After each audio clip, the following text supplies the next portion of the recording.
Welcome to The Explainer. We are diving deep into artificial intelligence today, cracking open that digital skull to ask a question that, it feels more urgent every single day. Is AI really intelligent, or is it just the best, most sophisticated mimic we've ever created? I mean, you've seen it, right? We've all seen the incredible stuff AI can do.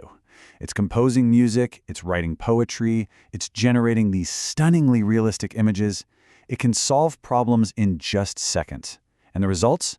They really do feel genuinely creative, insightful, almost like magic. And this capability is just exploding. It's happening so fast. It leaves us with this really big question. Are we just looking at a super clever tool? Or are we, right on the edge of interacting with a totally new kind of mind? Okay, so here's the game plan for today. We're going to kick things off by framing that big debate. Is it real understanding or just mimicry? Then, we'll peek inside the so-called black box and look at the case for mimicry. After that, we'll explore the flip side, the ghost in the machine. Then we'll get into why this all really matters. And finally, we'll talk about what this means for our future with AI. All right, let's jump right into the heart of it. This whole conversation really boils down to two big competing ideas about what's actually happening when an AI thinks. This slide really sums up the whole public debate perfectly. These are ideas you see online all the time. On one side, you have people saying, hey, look, it can reason, it can draw conclusions, so it has to be understanding things, right? But then the other side comes back and points to all the weird kind of nonsensical mistakes AI makes. And they're like, see, no way. That proves it doesn't really get it. It's just a super advanced parrot.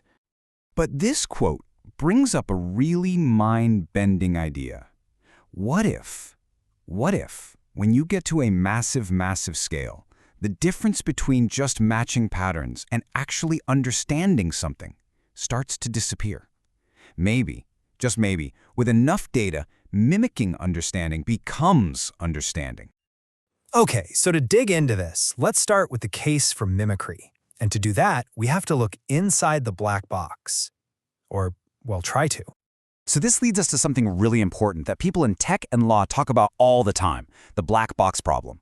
And it's exactly what it sounds like. For a lot of these advanced AIs, we literally can't see how they're making decisions. Get this, even the people who built them don't fully know how they get from A to B. The internal logic, it's a total mystery.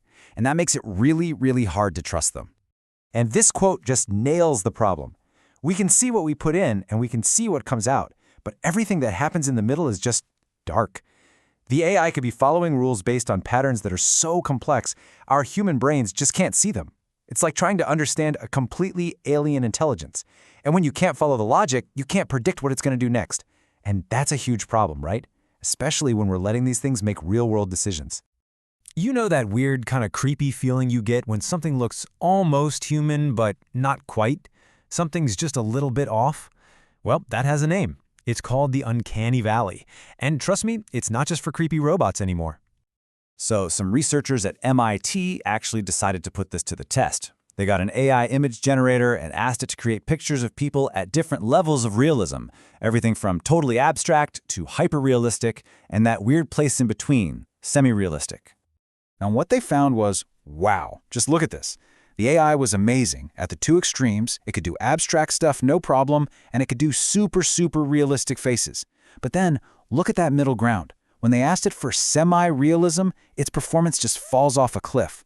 That right there, that's the uncanny valley. It tells us that the AI can perfectly copy what reality looks like, but it struggles with what reality feels like. It's copying the form, not the feeling.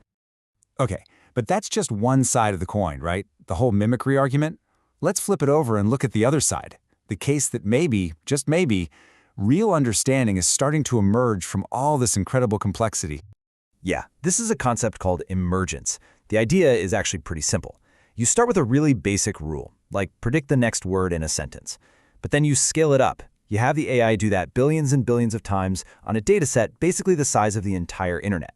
And out of that simple rule, suddenly, these complex, totally unplanned abilities just appear. Which leads to a really deep kind of philosophical question, right? Think about it.